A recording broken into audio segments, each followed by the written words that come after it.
change. I mean, a lot is riding on this Moody's, impending change. I mean, there was some discussion at the end of last year that they might go through with it, but they did not. And a lot of this is because of the current account situation, the persistent deficit, and the risk is that every time Turkey goes anywhere above 5% in terms of growth rate, the current account deficit blows out again. And that's where all the volatility is coming from, the lira up and down.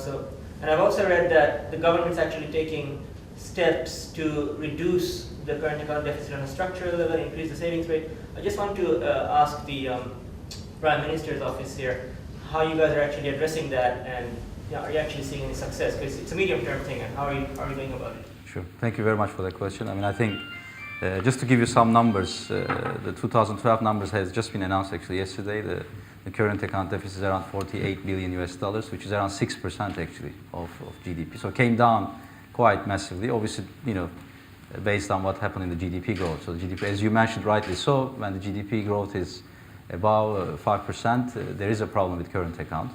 However, there is mainly to do with energy imports in Turkey. I mean, Turkey structurally needs to import its energy. I think the total energy mix,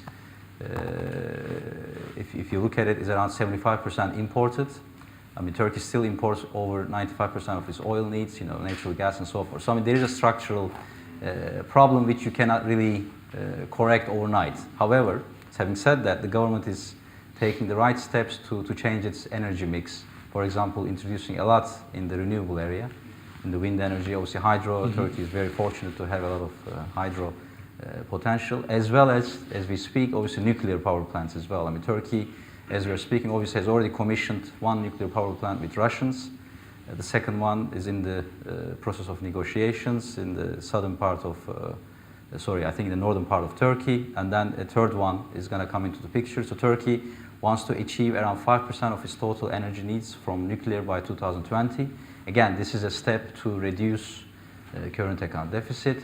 I have my colleagues from Ministry of Economy, Chief Commercial Councils working at the embassy. What happened was that they've actually came up with an incentive scheme last year, which you could call quote-unquote an import substitution scheme, but what is Turkey trying to do there is giving a lot of incentives for people to come and invest into sectors where Turkey is a net importer, for example. Again, this is going to help over the long run. And one other problem that you said at the end is the savings rate. Turkey is around 12 to 13% GDP is savings ratio.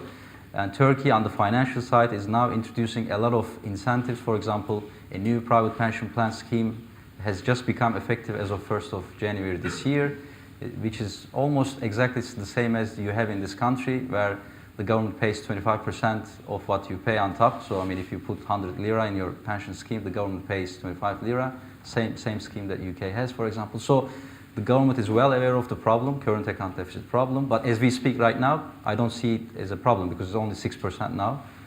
But over the long run, Turkey is taking necessary steps to actually reduce that structural current account deficit to normal levels.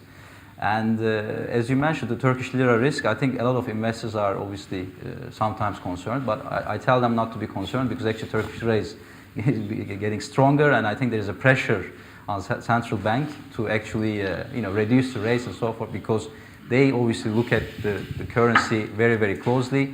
Today, as we speak, Turkish lira is actually at the high end of what central bank wants it to be. Is around, if you look at the real exchange rate parity, is around above just 120. So they want to keep it, in between 110 and 120. So I think the institutions in Turkey, be it central bank, being the government, are well aware of it and are taking the necessary steps. So obviously, as a foreigner, you might still have your concerns, but I think we are all aware of those problems.